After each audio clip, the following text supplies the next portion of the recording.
Amis du Nunch, bonjour, c'est Ultimateria.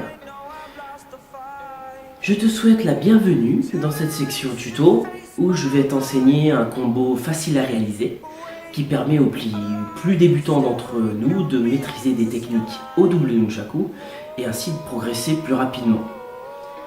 Néanmoins, les prérequis tout de même pour suivre cette vidéo. Je te le dis, maîtriser le 8 avancé dans le sens normal et dans le sens inversé.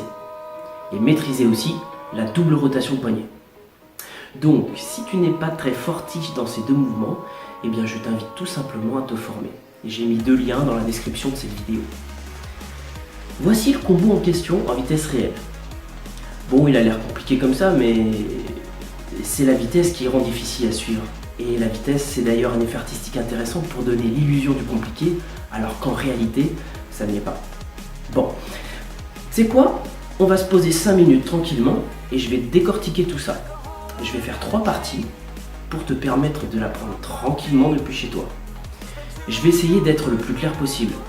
Néanmoins, poteau, si tu bloques sur un passage, n'hésite pas à faire pause ou à revenir régulièrement dessus. Partant d'une position neutre, le bras droit va faire une rotation pour que le nunchaku se retrouve au niveau du triceps, tandis que le bras gauche, lui, va simplement rebondir sur le triceps pour amorcer un 8 avancé.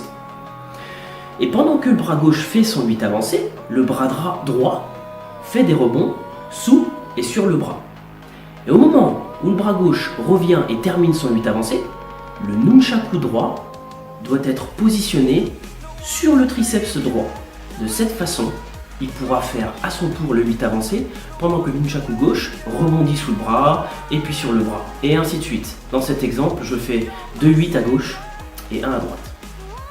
Bon, à ce niveau-là, le bras droit va effectuer un 8 avancé, mais inversé cette fois, pendant qu'à gauche, on fait un rebond sous le bras. Et à un moment donné, les deux bras vont se retrouver en phase pour faire une simple rotation et revenir au niveau des épaules. Et c'est tout, poteau. C'est la fin de la partie 1. Eh oui, déjà.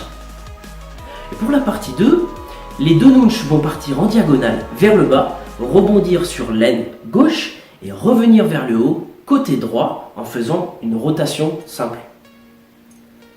Par un simple rebond des deux nunchs sur l'épaule gauche, on va pouvoir partir en double rotation de poignet.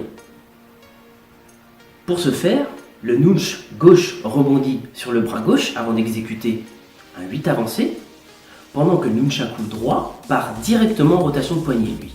Et c'est parti, poteau, on mouline de part et d'autre chaque bras. Sur ce combo, je mouline une fois à droite et une fois à gauche uniquement. Et c'est à ce stade qu'il faut que tu te tiennes bien, parce qu'il y a quand même une petite subtilité.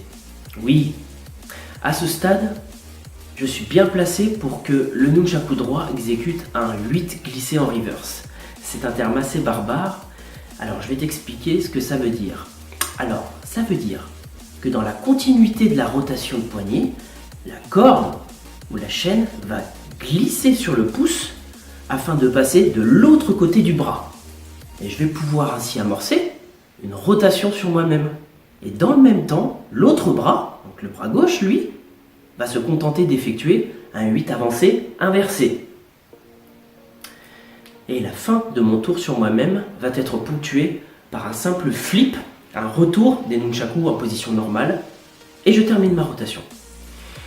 Et je mouline une fois à gauche avant de faire un tour sur moi-même dans l'autre sens, cette fois-ci. Le nunchaku de gauche va faire un rebond sur l'aine droit et gauche pendant que le nunchaku droit va effectuer une double rotation de poignet, mais horizontale cette fois-ci, c'est-à-dire sur un plan parallèle au sol, dans un plan parallèle au sol. Voilà, poteau, c'est la fin de la partie 2. Bon, tu vois, c'est pas si dur. Dernière partie, la main droite tient le nunchaku en reverse, c'est-à-dire avec un grip inversé.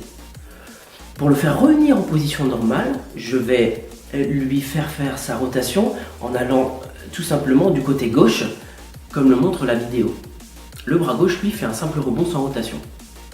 Dans cette posture, je suis bien placé pour exécuter des rebonds en diagonale. Diagonale gauche, droite, haut, diagonale droite, gauche, haut. La petite difficulté de cette figure, c'est de toujours faire rebondir le nunchaku qui part sur l'aine avant celui qui part vers le haut. Les rebonds doivent résonner un petit peu comme une musique dans ta tête, ça doit être régulier. Tchac, tchac, tchac, tchac, tchac, tchac, tchac, tchac, tchac, tchac, tchac, tchac. Tu vois? Retour du côté gauche, le nunchaku de droite est situé plus haut que le gauche, presque au niveau, sous l'épaule gauche en fait. Il va faire un demi-8 horizontal, pendant que le gauche va simplement rebondir. Et idem à droite pour revenir à gauche. Retour à nouveau du côté gauche. Bon, Poto, on tient le bon bout là. Allez, courage. Cette fois-ci, les deux nunchs vont partir ensemble dans la même direction et faire un demi-8 horizontal vers la droite, puis vers la gauche. Et il ne reste plus qu'à stopper les nunchaku. Rebond sur les bras, simple rotation, on attrape les branches mobiles de chaque côté pour arrêter les nunchaku. Et voilà Poto, c'est terminé. Merci pour ton assiduité et je te dis à très bientôt.